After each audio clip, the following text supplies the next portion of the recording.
नमस्कार, मैं हूं अंकुर और आप देख रहे हैं सत्य हिंदी। एक नजर अब तक की सुर्खियों पर। लाइव ब्लॉग के मुताबिक राज्य कांग्रेस के एक नेता ने मणिपुर हाईकोर्ट के समक्ष एक हलफनामा दायर किया, जिसमें कहा गया है कि राज्य सरकार राज्य के हिंसा प्रभावित मोरहे शहर में पीड़ितों के जीवन और संपत्तियों की रक्षा करने की अपनी जिम्मेदारी से बचने की कोशिश कर रही है। कांग्रेस नेता के देवव्रत सिंह ने दावा किया है कि मोरहे शहर में संपत्तियों को जलाने, लूटपाट और उत्पीड़न की कई अप्रिय घटनाएं लगातार हो रही हैं। हालांकि केंद्र और राज्य सुरक्षाकर्मी एक विशेष समुदाय से संबंधित नागरिकों की संपत्तियों और जीवन की रक्षा के मुद्दे से ध्यान भटकाने की कोशिश कर रहे हैं। सिंह द्वारा दायर एक लंबित जनहित याचिका में ये दलीलें दी गई हैं, जिसमें मैतेई, तमिल और अन्य छोटे समुदायों के लोगों के घरों और संपत्तियों की सुरक्षा की मांग की गई, जिसमें दावा किया गया है कि राज्य में हालिया जातीय झड़पों के कारण उन्हें मोरे शहर से निकाला गया है।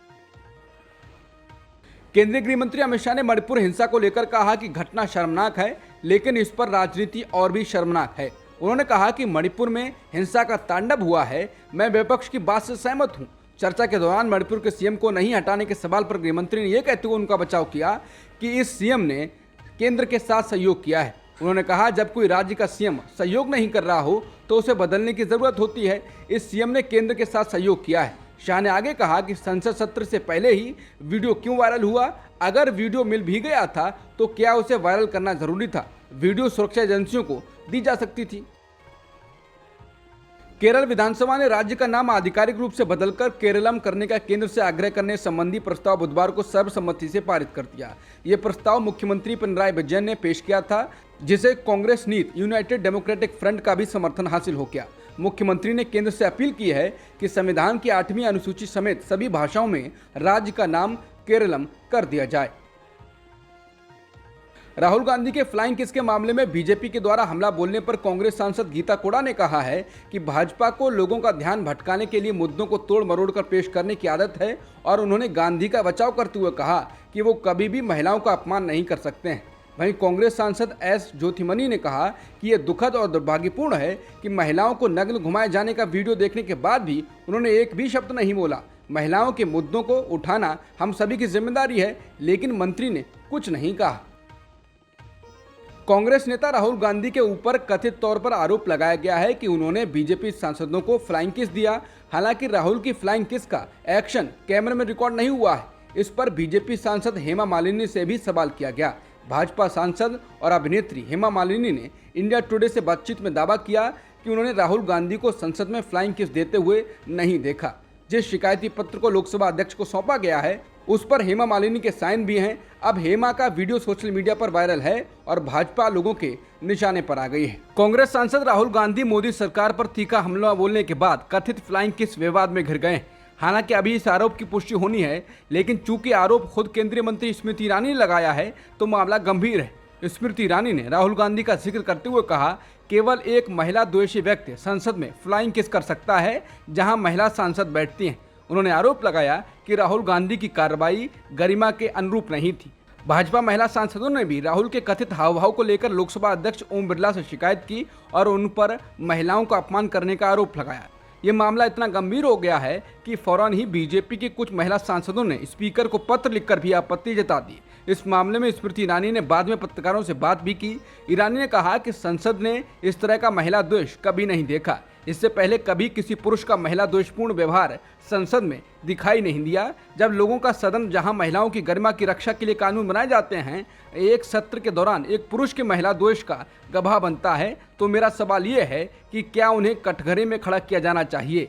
एनडीटीवी से बातचीत में भाजपा सांसद पूनम महाजन ने कथित फ्लाइंग किस के बारे में कहा कि भाषण के अंत में राहुल गांधी के हाव भाव से पता चलता है कि उनकी परवरिश सही नहीं है। उन्होंने कहा कि प्रेस गैलरी में बैठे सभी लोग देख सकते थे कि उन्होंने क्या किया। उनका हाव भाव बेहद शर्मनाक था। जब आप संसद के सदस्य होते हैं तो आपको पता होना चाहिए कि किस तरह की भाषा का इस्तेमाल किया जाना चाहिए। वैसे कांग्रेस सूत्रों ने कहा कि राहुल गांधी का इशारा किसी खास सदस्य की तरफ नहीं था। कांग्रेस नेता सुप्रिया श्रीनेत ने कहा कि स्मृति ईरानी भूल जाती हैं कि ये टीवी नहीं है, भारत का सदन है। अपनी बेकार एक्टिंग बंद करें। आपकी नौटंकी का अखाड़ा नहीं है। मणिपुर पर बात हो रही है, दम है तो उस पर बात करिए। उन्होंने ट्वीट कर कहा कि स्मृति ईरानी अपनी नौटंकी बंद करें। इसके साथ ही उन्होंने कहा कि शर्म करो, 78 दिन बाद जब तक वो भयावह वीडियो नहीं आया, मुंह से एक शब्द नहीं फूटा। आपका ये नकली आक्रोश और पाखंड बेशर्मी का एक नया मानक है। किसी के पास इस नाटक के लिए वक्त नहीं है। बिहार के नेता पप्पू यादव ने कहा है कि स्मृति ईरानी जी सादर प्रणाम। राहुल गांधी जी को कथित अनुचित आचरण के लिए दंडित करने से पहले मेरा एक आग्रह है कि आप सदन के समक्ष अपने सहयोगी सांसद ब्रजभूषण शरण सिंह को महिलाओं के प्रति विशेष रूप से संवेदनशील रहने के लिए सम्मानित करने का प्रस्ताव दें और मणिपुर सरकार को महिला सम्मान का सर्वश्रेष्ठ सम्मान दिलवा दें। शिवसेना की नेता प्रियंका चतुर्वेदी ने कहा कि जब राहुल गांधी बोल रहे थे तब सारे मंत्री खड़े हुए थे। राहुल गांधी ने स्नेह भरा इशारा किया, उससे आपको क्या दिक्कत है? इतनी नफरत की आदत बन गई है कि इनको प्यार का इशारा समझ नहीं आता। ये वो राहुल गांधी हैं जिनको एमपी से बेदखल कर दिया गया था, उनके घर से बेदखल किया गया, फिर भी वो आपसे प्यार से बात करते हैं, फिर भी आपको दिक्कत है। राहुल गांधी ने संसद में मणिपुर को लेकर लगातार पीएम मोदी को घेरा। इसके बाद कांग्रेस महासचिव जयराम रमेश ने कहा कि राहुल गांधी 37 मिनट बोले, लेकिन संसद टीवी के कैमरे ने उन्हें सिर्फ 14 मिनट 37 सेकंड दिखाया। समाचार एजेंसी पीटीआई के मुताबिक जयराम रमेश ने आरोप लगाया कि जब राहुल गांधी मणिपुर पर बोल रहे थे तब 71% समय तक कैमरा स्पीकर पर था। उन्होंने कहा कि राहुल गांधी मणिपुर पर 15 मिनट 42 सेकंड बोले। उस दौरान संसद टीवी के कैमरा ने 11 मिनट 8 सेकंड तक स्पीकर ओम बिरला को दिखाया। राहुल गांधी को 4 मिनट 34 सेकंड तक ही दिखाया गया। राहुल गांधी ने आज अविश्वास प्रस्ताव पर बोलते हुए मोदी सरकार को जमकर निशाने पर लिया। राहुल गांधी ने कहा कि सरकार ने मणिपुर में हिंदुस्तान की हत्या की है।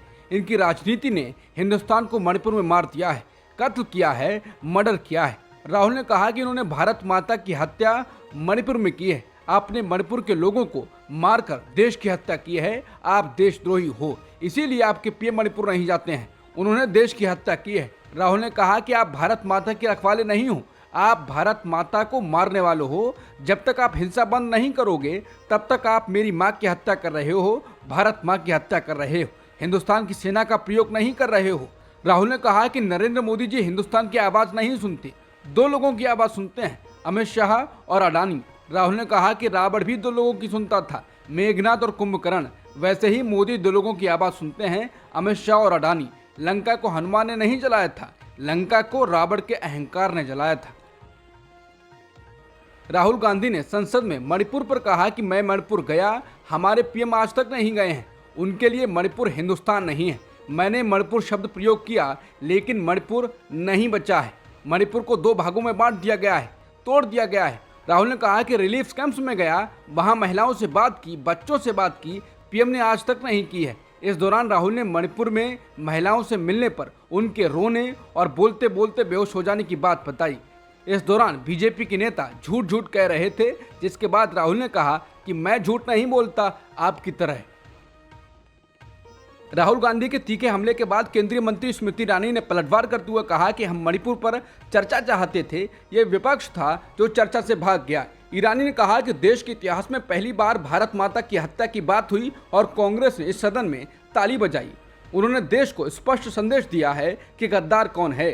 केंद्रीय मंत्री ने केंद्र में कांग्रेस के शासन के दौरान 1984 के सिख विरोधी दंगों और कश्मीरी पंडितों पर अत्याचार का जिक्र किया और कहा कि मणिपुर विभाजित नहीं है और भारत का अभिन्न अंग है। उन्होंने कांग्रेस पर हमला करने के लिए आपातकाल की भयावहता को याद किया और कहा कि पार्टी के शासन का इतिहास खून से सना हुआ है। बीजेपी नेता ने कहा कि जिन वादियों को हिंदुस्तान ने खून से सना देखा है, जहां गोलियों की आवाज़ें हर दिन सुनाई देती थीं, जब ये उन वादियों में गए तो वहां इन्होंने आश्वासन दिया कि अगर इनका बस चले तो ये धारा 370 पुनः स्थापित कर दें। लेकिन मैं कहना चाहती हूं कि इस देश में ना धारा 370 कभी लौटेगी और ना ही कश्मीरी पंडितों को कोई धमकी देगा। केंद्रीय गृह मंत्री अमित शाह ने बुधवार को संसद में विपक्ष द्वारा लाए गए अविश्वास प्रस्ताव पर अपनी बात रखी। उन्होंने कहा कि अविश्वास प्रस्ताव सिर्फ देश की जनता को गुमराह करने के लिए लाया गया है। शाह ने कहा, यह अविश्वास प्रस्ताव ऐसा है जहां ना तो लोगों और ना ही सदन को सरकार पर अविश्वास है। गृह मंत्री ने कहा कि देश की प्रगति के लिए प्रधानमंत्री मोदी 17 घंटे काम करते हैं और उन्होंने कोई छुट्टी नहीं ली है। अमित शाह ने कांग्रेस पर हमला किया और कहा कि कांग्रेस पार्टी की सरकार 35 साल तक चली और इसमें सिर्फ 2-4 निर्णय ऐसे होते हैं जिसको सालों तक याद रखा जाता है। उन्होंने कहा कि 9 साल में मोदी सरकार ने कई ऐसे फैसले किए जो युगांतकारी हैं। उन्होंने कहा कि आज़ादी के बाद कोई एक नेता और सरकार है जिसमें जनता को सबसे ज़्यादा विश्वास है तो नरेंद्र मोदी की सरकार है। केंद्रीय गृह मंत्री अमित शाह ने लोकसभा में अविश्वास प्रस्ताव पर चर्चा के दौरान कांग्रेस की अगुवाई वाले विपक्ष पर तीखा हमला किया। अमित शाह चर्चा के दौरान केंद्र की नरेंद्र मोदी सरकार के काम गिना रहे थे। जब उन्होंने लाभार्थियों के खाते में सीधे रकम भेजने की बात की तब विपक्ष के सांसदों ने सवाल किया कि इसकी शुरुआत किसने की थी। इस पर अमित शाह ने कहा, आपने कहा सब कुछ, किया कुछ नहीं। उन्होंने कहा कि आपको अविश्वास हो सकता है, देश की जनता को अविश्वास नहीं है। लोकसभा में अविश्वास प्रस्ताव पर जारी चर्चा में शाह ने कहा, आज़ादी के बाद जनता का किसी भी सरकार और नेता पर भरोसा है तो वो है प्रधानमंत्री मोदी। ये प्रधानमंत्री ऐसे हैं जो आज़ादी के बाद सबसे ज़्यादा लोकप्रिय प्रधानमंत्री हैं। विश्व आदिवासी दिवस के अवसर पर बुधवार को राजस्थान के मानगढ़ धाम से राहुल गांधी ने भाजपा पर जमकर हमला किया। इस अवसर पर एक सभा को संबोधित करते हुए राहुल गांधी ने कहा कि आदिवासी भारत के पहले मालिक हैं। ये जो हमारी जमीन है जिसे आज हम भारत कहते हैं, ये आदिवासियों की जमीन थी। ये बात मुझे मेरी दादी इंदिरा गांधी ने बताया था। उन्होंने कहा कि भाजपा आदिवासियों को आदिवासी नहीं वनवासी कहती है। ये इस देश के आदिवासियों और भारत माता का अपमान है। मानगढ़ धाम में राहुल गांधी ने कहा कि भाजपा आदिवासियों को कहती है कि आप देश के मालिक नहीं हो, आप तो जंगल में रहने वाले लोग हो। भाजपा वाले आपको वनवासी कहते हैं और आपके वनों को उद्योगपतियों को सौंप रहे हैं। वो चाहते हैं कि आहिस्ता आहिस्ता आपके जंगल खत्म कर दें और आप कहीं के नहीं रहें। उन्होंने कहा कि आदिवासियों को हर तरह का सपना देखना चाहिए। उन्हें पायलट, वकील या जो वो चाहें वो बनने का हक है। आज आदिवासी दिवस पर राजस्थान के मानगढ़ धाम राहुल गांधी पहुंचे। इस दौरान उन्होंने धनुष बाण चलाया, जिसको बाद में सोशल मीडिया पर लोग कह रहे हैं कि आज राहुल का तीर निशाने पर लगा है। वहीं राहुल गांधी ने आदिवासियों से कहा कि वो आपके सिपाही हैं, दिल्ली में रहते हैं और जब मर्जी हो उनको बुला लो, जो भी मन करता है उनसे पूछो, सरकार से पूछो और दिल से आपकी मदद करेंगे। हम चाहते हैं कि जो आपका हक है वो आपको मिले, आपके बच्चे यूनिवर्सिटी, कॉलेज और जिंदगी में तेजी से आगे बढ़ें।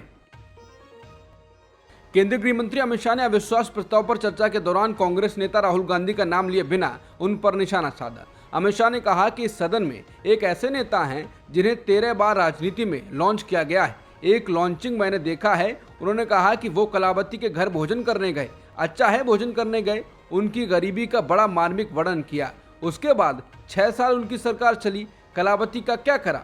अमित शाह ने कहा कि उस कलावती को अनाज, गैस, पानी, शौचालय, जनधन सब कुछ मोदी सरकार ने दिया।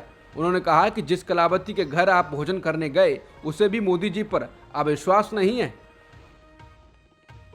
महात्मा गांधी के पड़पोते तुषार गांधी ने बुधवार को दावा किया कि जब वो भारत छोड़ो दिवस मनाने के लिए निकले थे तो उन्हें मुंबई के सांता क्रूज पुलिस स्टेशन में हिरासत में ले लिया गया। उन्होंने कहा कि स्वतंत्र भारत के इतिहास में पहली बार मुझे सांता क्रूज पुलिस स्टेशन में हिरासत में लिया गया है, क्योंकि मैं 9 अगस्त को भारत छोड़ो दिवस मनाने के लिए घर से निकला था।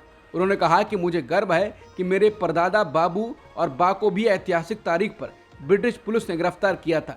इस खबर पर प्रतिक्रिया देते हुए कांग्रेस प्रवक्ता पवन खेड़ा ने ट्विटर पर लिखा है, क्विट इंडिया की जगह क्वाइट इंडिया ने जगह ले ली है। बता दें, भारत छोड़ो दिवस 9 अगस्त 1942 को हुए नागरिक विद्रोह की सालगिरह का प्रतीक है। ये स्वतंत्रता के लिए संघर्ष के अंतिम चरणों में से एक साबित हुआ। इस दिन महात्मा गांधी के करो या मरो के आह्वान पर ब्रिटिश शासन के खिलाफ आंदोलन करते हुए बड़ी संख्या में भारतीय सड़कों पर उतर आए थे। अब तक की खबरों में इतना ही। बाकी खबरों के लिए बने रहिए सत्यहिंदी.com के साथ।